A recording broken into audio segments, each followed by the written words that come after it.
வணக்கம். பகல்காம் ஹிந்துக்களை கொலை செய்த அந்த தாக்குதலுக்கு எதிராக இந்தியா நடவடிக்கை எடுக்கலை, வெயிட் பண்ணிக்கிட்டு இருக்கு அப்படின்ட்டு நம்மளை சிலர் நினைக்கிறாங்க. அப்படியெல்லாம் இல்லை. தண்ணியை கட் பண்ணிட்டோம்ல, அனைத்து தொடர்பையும் துண்டிச்சிட்டோம்ல. ஏற்கனவே அவன் உனக்கு உடம்பு சரியில்லைன்னா இங்கே தான் வந்து மருத்துவம் பார்த்துக்கிட்டு போனான். பாகிஸ்தானிகள் எல்லாரும் வெளியேறணும்னு சொல்லியிருக்கோம்ல. அது பங்களாதேஷில் இருக்கவனும் பாகிஸ்தானி தான், அவனும் வெளியேறணும் அப்படின்னு சொல்லியிருக்கோம். நாடு பூராவும் ஆயிரக்கணக்கில் லட்சக்கணக்கில் இருக்கிறான், வெளியேறிக்கிட்டு இருக்கான்.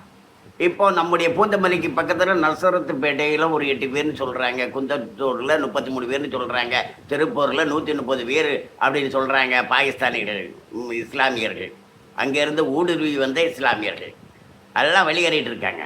அதே நேரத்தில் நம்ம இன்னும் ஒரு விஷயத்தையும் நாம் கவனிக்கணும். அது என்னென்னா, ஒரு பகையை அறுக்கணும்னா நம்ம என்ன சொல்லுவோம்?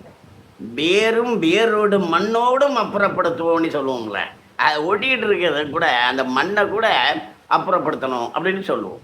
அப்படி இப்போ இந்த இஸ்லாமியர்களுக்கு, இந்த பயங்கரவாதிகளுக்கு ஊடுருவி வந்தவனோடு ஒட்டிகிட்டு இருக்கான் பாருங்க நம்ம ஒரு அரசியல்வாதி.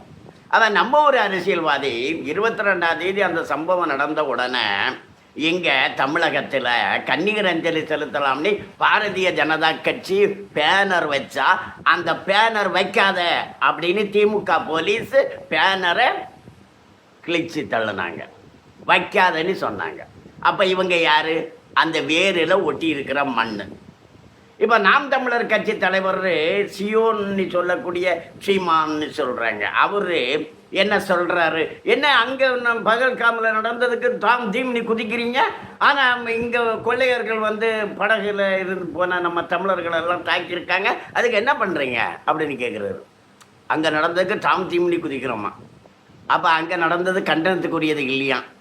அதுக்கு ஒரு துக்கம் தெரிவிக்கலை அவங்க கட்சி சார்பாக, ஒரு வருத்தம் தெரிவிக்கலை. எந்த கட்சியும் வருத்தம் தெரிவிக்கலை, எந்த டிவிலையும் அது சம்பந்தமாக வாதம் நடத்தலை. அப்போது வேற அறுக்கிற திட்டம் போல் மோடி சொல்லிட்டாரு, எந்த பாகிஸ்தானியும் இங்கே இருக்கக்கூடாது, ஊடுருவி வந்த முஸ்லீம் ஒருத்தன் இங்கே இருக்கக்கூடாது, எல்லாரையும் நாடு கடத்திடணும்னு மோடி சொல்லிட்டார். 5 லட்சம் பெண்கள் வந்திருக்காங்களாம், இங்கே வந்து கல்யாணம் பண்ணிக்கிட்டு குழந்தை பெற்றுக்கிறாங்களாம் பாகிஸ்தானில் இருந்து. என்னெல்லாம் பண்ணுறான் பாருங்க. இது எல்லாம் வெளியே தள்ளுறதுக்கு தான் மோடி டைம் கொடுத்துக்கிட்டு இருக்கிறாரு. தண்ணியை நிறுத்தி வச்சுக்கிட்டு டைம் கொடுக்குறாரு. அப்படி இப்போ ஐக்கிய நாடுகள் சபையில் இன்னைக்கு சபை கூடுது. அதில் அவங்க கோரிக்கை வைப்பாங்க, என்னதான் வைக்கிறாங்க பார்ப்போமே அப்படிங்கிறத எல்லாம் பார்த்துக்கிட்டு அடிக்கிறதுக்கு தயாராக இருக்கிறார் மோடி. என்ன சொல்லியிருக்காரு? யார் யோசிச்சா, யார் திட்டம் போட்டால் எல்லாரையும் அழிப்புன்னு சொல்கிறார் அவர். வேரோடு ஒட்டின மண்ணையும் அழிச்சிடுவோங்கிறாரு அவர். ஆனால் தமிழ்நாட்டில் அந்த வேரோடு ஒட்டின மண் நிறைய இருக்குது. இங்கே யாரும் அதை எதுக்கலை, கண்டிக்கலை. இதை தமிழக மக்கள் உணர்ந்து கொள்ள வேண்டும், புரிந்து கொள்ள வேண்டும், செயல்பட வேண்டும் என்பதுதான் அடியனுடைய கோரிக்கை. வணக்கம்.